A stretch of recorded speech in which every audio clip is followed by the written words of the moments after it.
Estos son temas que necesitamos seguir insistiendo dentro de la congregación. Jesús en varias ocasiones usó la frase y decía, otra vez os digo, como quien dice, ya se lo dije una vez, pero se lo voy a volver otra vez a repetir. Entonces hay temas que necesitamos estar constantemente dentro de la iglesia para que la iglesia abra los ojos. Capítulo 24, versículo 24 de Mateo. ¿Lo tiene? Ok, lo leemos en el poderoso nombre de Cristo Jesús y dice la palabra de esta manera. Porque se levantarán, ¿qué dice? Falsos cristos, ¿y qué más? Y falsos profetas, y harán grandes señales y prodigios, de tal manera que engañarán, si fuere posible, ¿a quién? A los escogidos. Siéntese, iglesia amada. Si estaba chateando con su amante, dígale que se espere, que va a escuchar un momento palabra de Dios.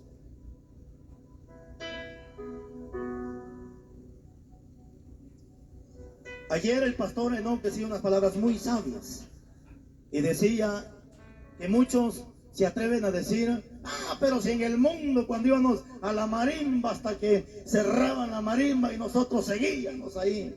Es cierto, hermanos, pero porque allá estábamos desordenados y estábamos perdidos, hermanos. ¿Cierto o no cierto? Ok, iglesia, hay temas que necesitamos estar constantemente predicándolos, insistiendo, como aquel padre de familia que le insiste y le sigue insistiendo al hijo. ¿Cierto o no cierto? ¿Cuántas veces le hemos dicho, hijo, no hagas esto? Y le seguimos insistiendo hasta que el hijo entiende o hasta que se termina de echar a perder, ¿cierto? Dentro de la iglesia, lo he dicho, el pastor juega un papel muy importante dentro de la congregación. El pastor juega un papel similar al del padre de familia. Ejemplo, el padre de familia juega un papel tan importante que cuando el hijo empieza a rebelarse, el padre se ve la necesidad de corregir a este hijo. Y cuando el padre corrige a su hijo rebelde, el padre solo espera dos cosas de su hijo. Uno, que el hijo entienda y deje de hacer lo malo, o dos, que el hijo agarre su maleta y se largue de la casa. ¿Cierto o no cierto? El mismo papel juega el pastor dentro de la congregación. Cuando la iglesia empieza a rebelarse, el pastor tiene que corregir la iglesia, y cuando el pastor corrige la iglesia, dos cosas también se espera el pastor de la iglesia: que la iglesia deje de pecar y se ponga a cuentas con Dios, o que los cristianitos sin vergüenza se larguen de la iglesia y vaya y busquen una iglesia donde le cuchuchen su pecado. Porque hoy es más fácil que la iglesia cambie de congregación antes que cambie su mala manera de vivir delante de Dios.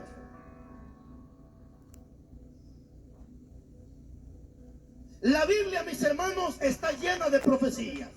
La palabra está llena de profecías, y los que en algún dado tiempo hemos estudiado la Biblia sabemos que la Biblia está dividida en tres partes. Significa que la profecía se divide en tres partes: pasado, presente y futuro. Hay versículos dentro de la Biblia que cuando usted lo lea, por favor, tiene que analizar detenidamente el versículo, qué dice el texto y qué quiere decir el texto. Pero no solamente eso, cuando usted lea, por favor, un pasaje de la Biblia, analice detenidamente ese versículo, en qué tiempo le está hablando. Si le está hablando en el tiempo pasado, le está hablando en el tiempo presente, o le habla del tiempo futuro. No solamente eso, iglesia amada.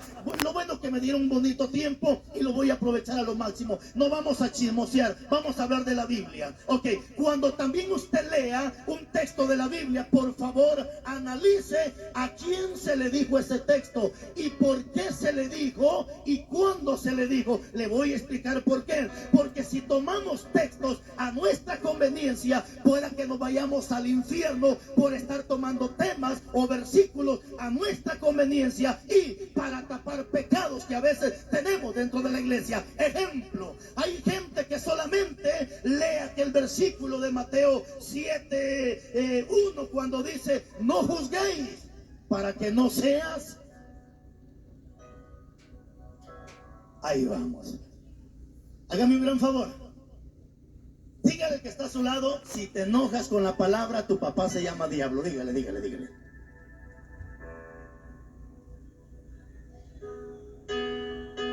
dérselas a Cristo.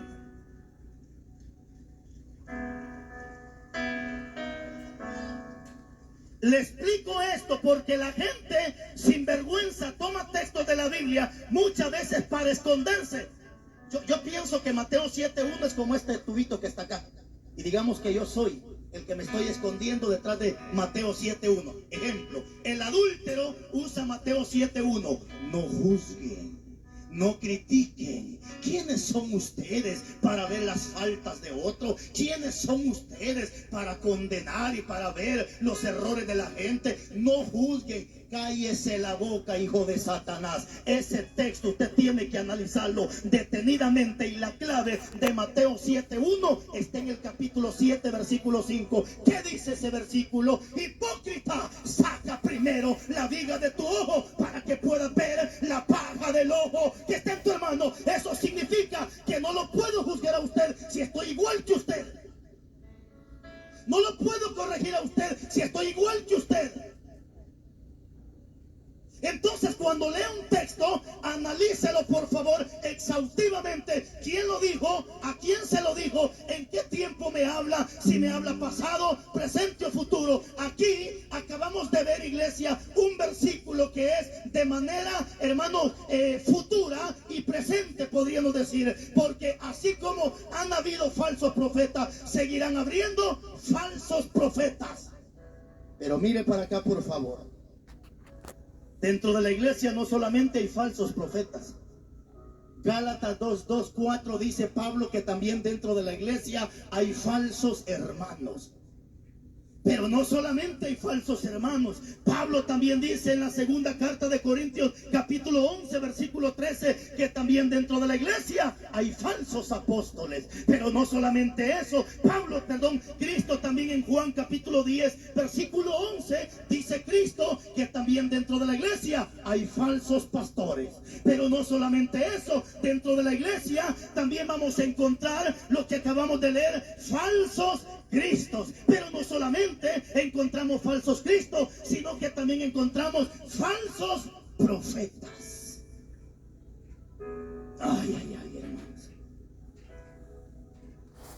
Yo quiero compartirles este tema que le hemos titulado características de un falso profeta y características de un verdadero profeta. ¿Está oyendo? ¿Está oyendo? ¿No hay profetas por esta área, hermanos? ¿O sí hay? Hay. ¿Vinieron hoy? Algunos infelices no vienen, hermanos. Es más, ayer lo iba a decir y lo voy a decir otra vez. Hay pastores que le dicen, cuidado, te vayas a ir a meter esa campaña porque va a venir Carlos Riva. Cuidadito, estos pastores están endemoniados, hermano, porque piensan que yo traigo doctrina mía. Yo no traigo doctrina mía, hermano. Lo que traigo es palabra de Dios, hermano. Y la gente está abriendo los ojos. Lo que pasa es que muchos pastores se están dando cuenta que su negocio se le viene para abajo. Y a muchos pastores se le ha venido para abajo su negocio.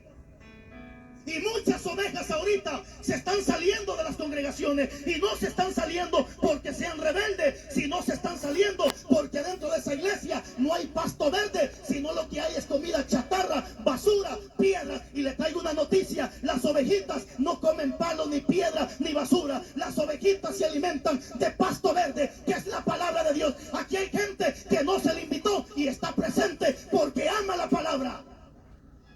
Y hay gente que se le invitó y no vino.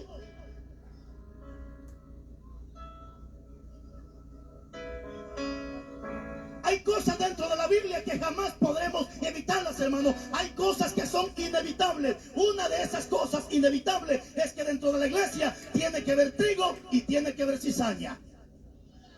Pregúntale al que está a su lado, ¿eres trigo o eres cizaña? Pregúntale. Pregúntale.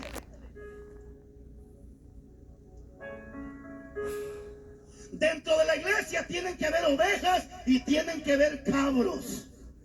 Pregunta al que está a su lado, ¿eres oveja o eres cabro? Es más, si quiere, mire, haga esto, mire, huélalo. Porque los cabros apestan, los ingratos, hermano. Hay cabros que apestan a pecado. No solo eso, hermano. Si quieres saber que el que está a su lado es oveja o es cabro, coquelo, písele el pie o pégale un pellizcón a ver cómo responde. Porque los cabros son pleititos, hermano. Y hay gente infeliz que dice: por algo me voy a salir de la iglesia y me vas a conocer. Yo soy cristiano, pero mi machete dice: no lo he bautizado todavía.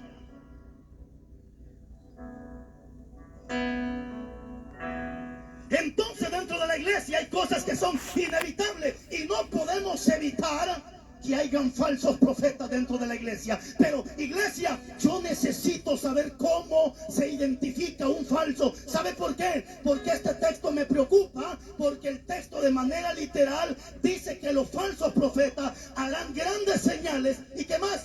Y prodigios que engañarán, si fuere posible, a los escogidos. Entonces es aquí la preocupación que existe en mi vida, que un falso profeta hará prodigios. Hermano, cuando usted estudia la palabra prodigio es algo más grande que una señal. En otras palabras, un prodigio es que la persona muere y viene el falso, ora y el muerto se levanta. Es decir, que un prodigio es que el mudo pueda que hable por causa del poder que el diablo le ha dado a este falso profeta. Eso significa que un falso hará grandes señales en la iglesia.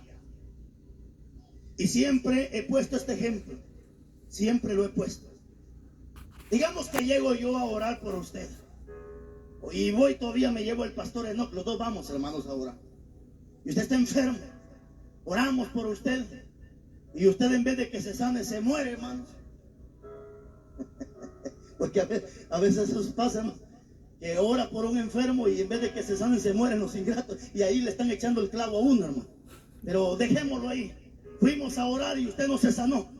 Pero de repente viene otro, hermanos, entacuchado, encorbatado, y viene hasta hablando lenguas y se sacude como que fuera gallo queriendo machucar a la gallina. Y empieza a hacer un montón de locura. Y ora y pone las manos y esta persona se sana. ¿Qué dice la gente? Esos hombres no son de Dios porque oraron y no se curaron. En cambio, este siervo oró por el enfermo y el enfermo se sanó. Señora, es más, que usted reciba un milagro, eso no le garantiza que usted va para el cielo. Hay gente que ha recibido milagros en esta tierra y son candidatos del infierno. Pero, ¿cómo puedo saber si es falso? ¿Cómo lo puedo identificar? Paso número 1. 7:15 de Mateo. Jesucristo dijo: por sus frutos, ándale pues. Hay tantos árboles de mango en Guatemala. Mango de amatillo, ¿de qué más? De rosa, de coche, de oro. Hay tantos palos de mango. Vive Dios, hermano, que yo no identifico a los palos de mango por la hoja. Yo los identifico por el fruto, porque yo la hoja la veo igual. No sé si usted la identifica, pero yo la hoja la veo igual. ¿Cierto o no cierto? El plátano con el majunche, que también ustedes le llaman, y el banano, yo casi que la hoja la veo igual, hermano. Yo sé que es plátano al final cuando da el fruto, porque no puedo identificar. Pero hay gente que ha estudiado directamente para aquello y ellos dicen: no, este es esto y el otro. ¿Por qué? Porque han estudiado para aquello. Iglesia, esto le estoy diciendo. ¿Por qué? Porque la Biblia a mí me dice que el falso se va a identificar por sus frutos. Fruto número 1 que tiene que ver dentro de un cristiano. Mateo capítulo 3 versículo 8 dice la Biblia: hacer frutos dignos de arrepentimiento. ¿Por qué? Porque en Hechos capítulo 3 versículo 17 dice que cuando hay arrepentimiento dentro de una persona, el arrepentimiento lo lleva al convertimiento. Por eso dice Hechos 3:17: así que arrepentidos y convertidos. Eso significa que el primer fruto en un cristiano es el arrepentimiento, porque el arrepentimiento lo lleva al convertimiento. ¿Quién es un convertido? Le pongo un ejemplo.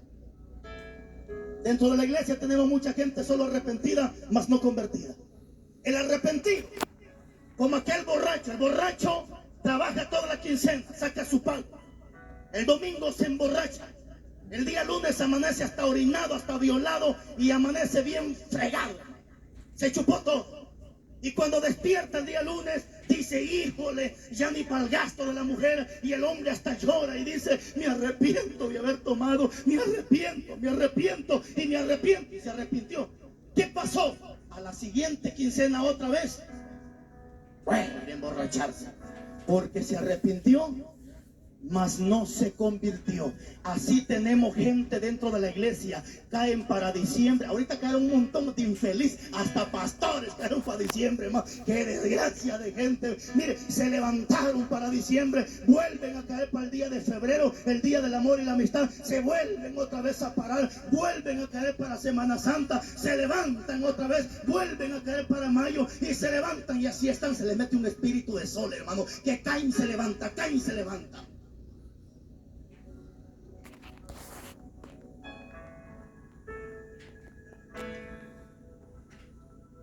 ¿Todavía no está enojado? ¿Ah? Para que agarremos a viada ahorita. Hoy pues, hoy sí, hermano. Oiga bien lo que le voy a decir. Un falso profeta se identifica, porque un falso profeta nunca te va a señalar el pecado. ¿Estás oyendo lo que te dije? Un falso profeta nunca te va a señalar el pecado. Aunque estés en adulterio, él te va a decir sigue adelante. Aunque seas la bruja de la iglesia, el falso te va a decir sigue adelante. El falso profeta nunca señala pecado. El falso profeta, al contrario, motiva a los pícaros, motiva a los sinvergüenza para que sean más sinvergüenza. Vaya conmigo a la Biblia. Vaya conmigo a la Biblia, hermano. Capítulo 23 de Jeremías. Jeremías capítulo 23. Capítulo 23, versículo 14 de Jeremías.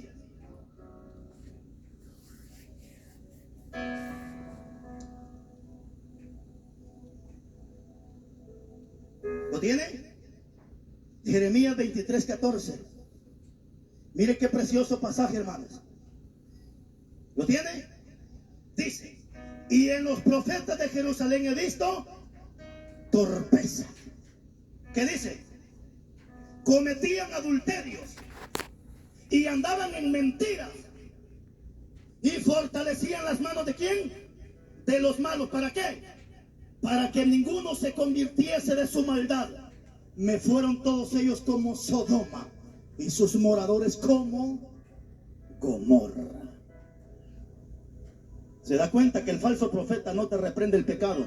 El falso profeta dice que fortalece las manos del impío. En otras palabras, en vez de decirle al adúltero que se arrepienta, ¿sabe qué le dice el falso? Oh siervo, yo veo una paloma blanca sobre tu cabeza, veo un manto blanco, siervo. Mire, y todavía hasta le profetiza, veo un carro sobre tu cabeza, pero no le dice así para destriparlo. ¿Qué cosa? Siervo, yo veo los cielos abiertos.